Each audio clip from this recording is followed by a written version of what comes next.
What's up, y'all? Welcome back to Dolphins Daily, your daily dose of Dolphins content with your boy Chris Kane. Let's talk about the Dolphins. Another day, another injury, another Dolphins talk. I don't think we've had a show without talking about injuries in over a week. It seems like every episode, someone is going down with an injury. I don't know what it is. Is it in the water? I just something weird. So Chop Robinson, our second year, I'm not gonna say phenom, but second year dude, we expect big things from Chop.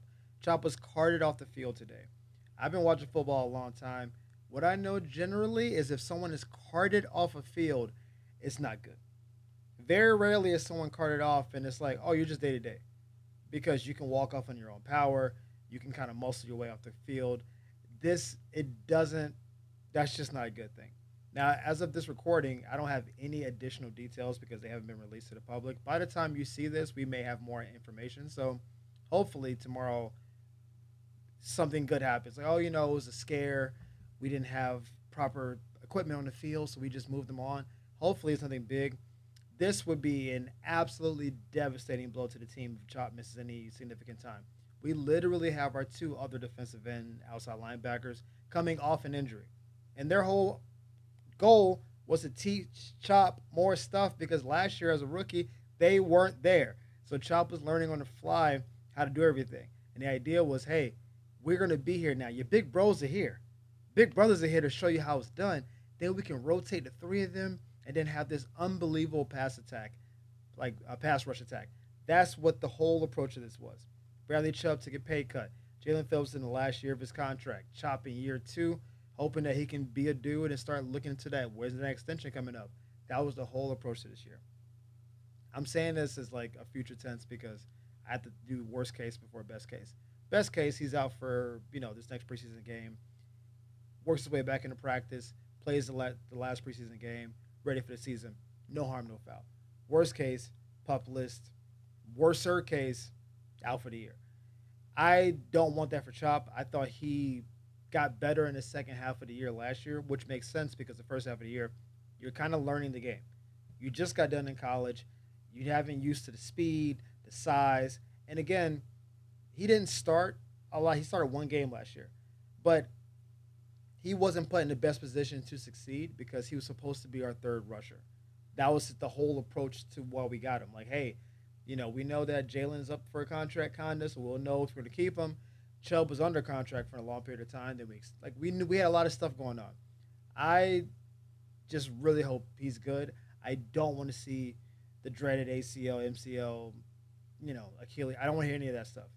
I want to hear sprain, lower extremity, not playing it next preseason, day to day, will be ready by week one. That's what I'm looking forward to because, the secondary is already decimated, and the whole kind of idea was if our D line is really, really good, then maybe the secondary doesn't have to be as good because the front is doing their job, right? I think Philadelphia has a really good secondary, but I think the defensive line was amazing last year.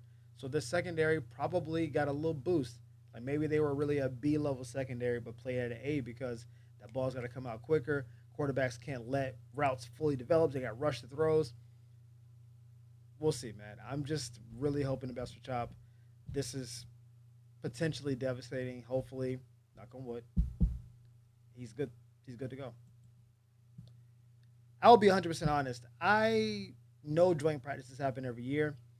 I was never really aware of the logistics of how this happened. I thought the league more or less randomly put you with people. Like, hey, 32 teams. All right, we're going to just put two plays, 14, and we just started doing that. Because it just is listed that, hey, these are your teams you're doing your joint practices with. Apparently, the Dolphins joint practice with Detroit was intentional, and Coach McDaniel was instrumental in that happening. I did not know coaches had that much power. I thought it was the league. So I was like, oh, cool. Why did you want us to play Detroit? He said a number of things, but here's a quick excerpt from what he said.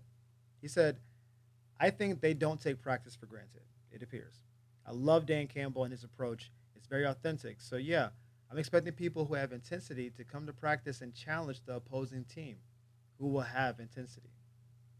It's a very Coach McDaniel like quote. But he said a number of other things where, he thought it would be a good challenge for his team to go against Detroit because they challenge you on every blade of grass, offensively and defensively. And after the Chicago debacle, this would be a good chance to get some redemption and really see where do we stack up with one of the elites. I mean, Detroit going into the playoffs last year was the second favorite behind Philly to get to the championship, but they were there. Now the defense was completely decimated, so maybe that number dropped a little bit. But pre-injury, Detroit was a lot of people's betting favorite to get there. I saw some of the film from practice today. It was rough, especially in the secondary. I saw Amon-Ra St. Brown just running past guys in our secondary, and as he should. I mean, we have backups at corner, and Amon-Ra's what the fifth, sixth best receiver in the league right now. Like that attracts, but the idea that the way Detroit plays is super aggressive and super intense. Basically, the opposite of how Miami's play. We, we have all the high flying guys. We have the fast running back, the two fast receivers. Like we got all that stuff, but the way we actually play the game is a little bit more a middle of the field, ding dunk. And defensively, we don't have an attacking identity, right? Detroit, you don't go for that many fourth downs unless that's just what you do, right? One of the effects of going for fourth down all the time is that one, you give your offense a fourth chance to get a first down, which is invaluable when you have a good offense, right? But when you don't get the fourth down, you're putting your defense up against the wall. Because they were going for fourth downs in their own end at like the 40-yard line sometimes. And I'm like, dude, if you don't get this, you're basically giving the other team a field goal attempt. Like, that's how risky it is. But the idea was, we got it. Like, I'm so confident in my boys that I think we're going to go get it. And your defense has to be in lockstep with the offense because you can definitely leave the defense out to dry. So because Detroit's ultra aggressive and Miami's a little bit more conservative, but we probably should be more aggressive given the coach and the personnel we have, I like the matchup. I like the idea for the matchup. I like the intentionality behind it. I don't like what I was seeing in practice today, but that's fine. It's practice. We'll see when we play them. I think if the Dolphins took a more Detroit-like approach going into this year, it would lead to the best outcome for us. If you think our defense is going to be a little bit in for various reasons, mostly secondary, maybe our pass rush won't be up to snuff if our rushers aren't there. We feel decent about the interior D line. Linebackers are average, right? If you feel like our defense is not going to be great, that's even more incentive to be better on offense. So, as much as I lamented how we converted fourth downs against Chicago, and it's a preseason game, so it's like the stakes are lower. I like in the red zone, 4th and 2 from the 2-yard line, we going for the tutty, not field goal. No time for that because we got to get that 7 on the board. And if we don't get it, you're at the 2-yard line. You got to go 98 yards to score a touchdown. Defense, can you stop them inside the 5? I think that's the defense has the advantage when you're that far backed up. They're not going to do play action. They're not going to probably roll the pocket a crazy amount. I like what the approach is. Yes, there will be times when it backfires where we go for it on fourth down. They almost immediately give up points and people say you're dumb. Of course, that's part of it.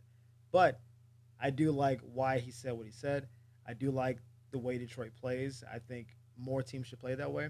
So, you know, tomorrow I'll give more of an update on how practice went. But I did see Bleacher Report showing Amon-Ra on at least 3 different routes toasting people. So, that's not good.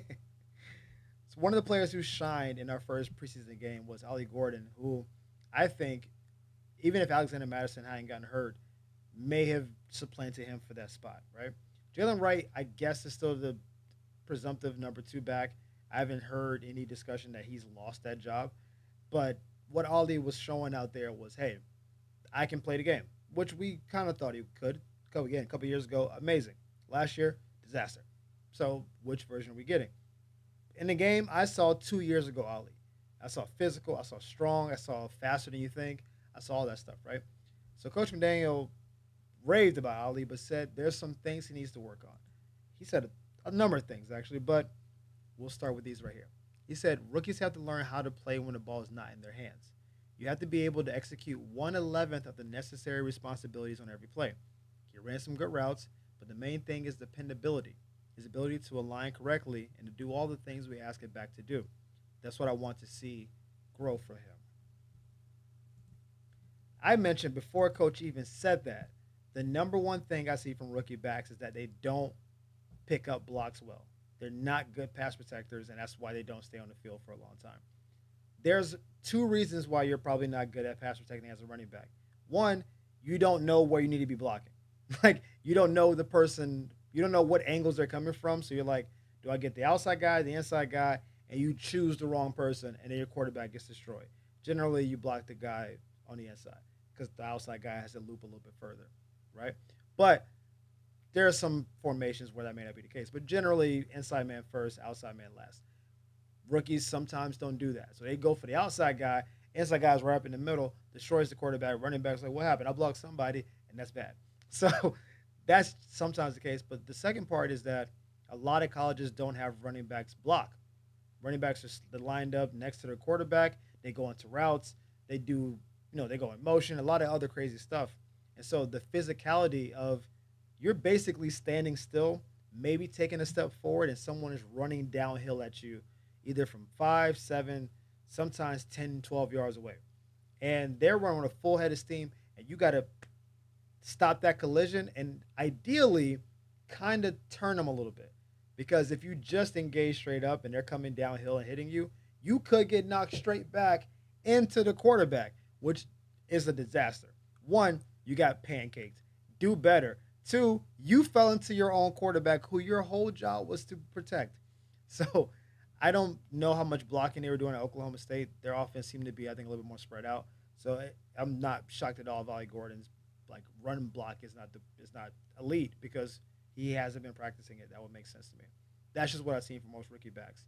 But also earlier in that quote or part that was cut out, you mentioned that if you come in and you only like line up a certain way or play a certain way when you know you're getting the ball, then that's a tell to the defense that hey, if he's in a game and he's got like his hands on his knees, he's getting the ball. If his hands are on his hips, he's probably looking to block. If you can give those level of tells, that changes the whole way defense plays. Now we know, okay, that guy's not getting the ball. We can just kind of shade towards anything else. And that's something you learn on film study. It's something you learn by being on the field and doing. But a lot of these guys in college, they're not practicing the fundamentals. They're just in spread offenses, running the space. It's just a little more free flowing and fun. That's not generally how the NFL is. So blitz pickup, big thing. Route running, snapping your head around to get to the ball because the windows in the NFL is smaller. So again, you can run a good route, meaning you got to the spot on the field. But if you turn your head slow, we saw that with like Tech McMillan for Carolina when they played the Browns. Ran a good route, got open, slow with his neck. So then the ball bounces. He's like, but I should have been a touchdown. The ball was thrown where it needed to be thrown. You snap your head around, get to the ball. But in college, there's usually more space. You could be a little bit lazier turning, throw your hands up. Not now. Got to be more sudden. So the fact that the coach had specific things for him to work on, nothing he said was about how hard he runs or finding the right holes and all that stuff. He's got that part on lock. We got to shore up the other parts so you're a more complete back. If we're looking for him to be a more complete back, that tells me they may be looking to play him more. So I think this is all positive, even though it seems like we're trashing Ollie Gordon. I'm like, no, no, no. If coach is saying, yo, get better at routes, run protection, all that, that means we want you to be on the field, specifically on third down for sure. But if you could be a more of an early down back, that's where you want to be. That's where the money's at. That's where you can really prove yourself. So I like the comments. I 100% agree, and hopefully Ollie works on it. Jumping into the comments, and of course the Chop Robinson stuff really blew up the timeline. And people asked, what are the Dolphins going to do if Chop is out for the year? And I do not have a great answer. I, there's probably a couple DNs available. I know Jadeveon Clowney is still out there. You're gonna take a flyer on a 35-year-old Jadeveon. I don't even know if he's 35 for real. I feel like he's 35. He might be like 32, but I'm gonna just say 35 because it's funny. You're gonna take a flyer on a 35-year-old Jadeveon Clowney, who last year was hit and miss for sure. He's been injury prone. I do not think we'll stand packed. Like if he is out, I do think they will go out and get someone else. I don't think we have like a third and fourth DN outside linebacker on the roster that we feel really good about. I also don't think there are that many good ones on the market. Otherwise, they wouldn't be because every team in the league needs pass rush. Every team. They're even the best teams, the teams that you think, oh man, they're so great on defense. They'll take a pass rusher. They will. Just for the sake of balance. Like, just imagine if you have, let's say, you have two good ends. A team like, I don't know, the Raiders. I don't know who the second end to Max Crosby is, but let's say he's good. Max Crosby's the man. Let's say Max Crosby and the second DN are great. But then this guy gets tired and he comes out of the game, and then the third guy sucks. Then now you just kind of get him off the field. But if you bring in another dude and he's at almost at the same level, then it's like you never get a break on the field. Houston has two good DNs. That's a better It's a better choice than the Raiders.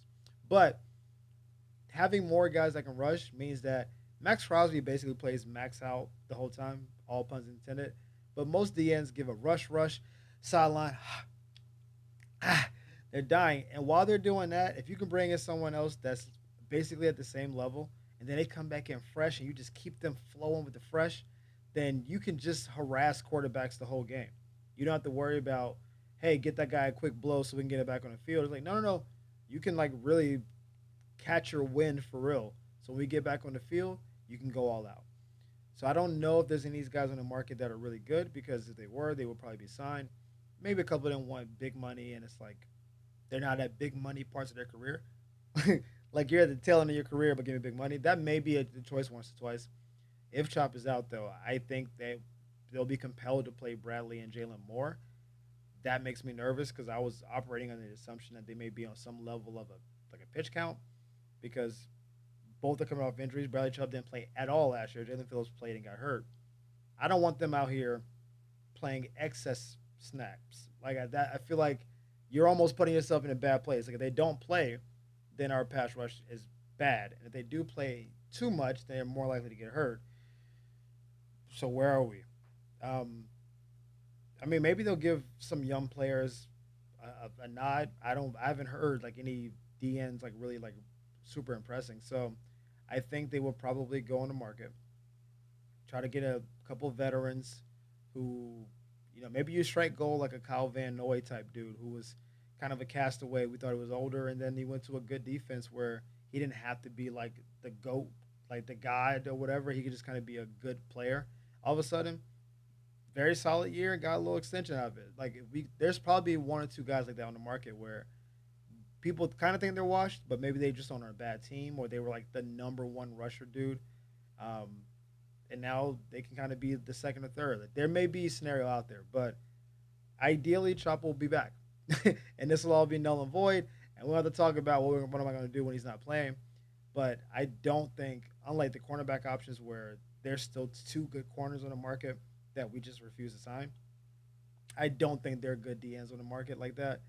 So whoever we pick up will just be, I don't know, more or less a space filler, and that is not great. I'm gonna tell you, it's not a great situation to be in. But as always, guys, thank you for tuning in to Dolphins Daily. We appreciate the love and support. Thank y'all for the likes and subscribes. We'll see you next time on Dolphins Daily. Peace.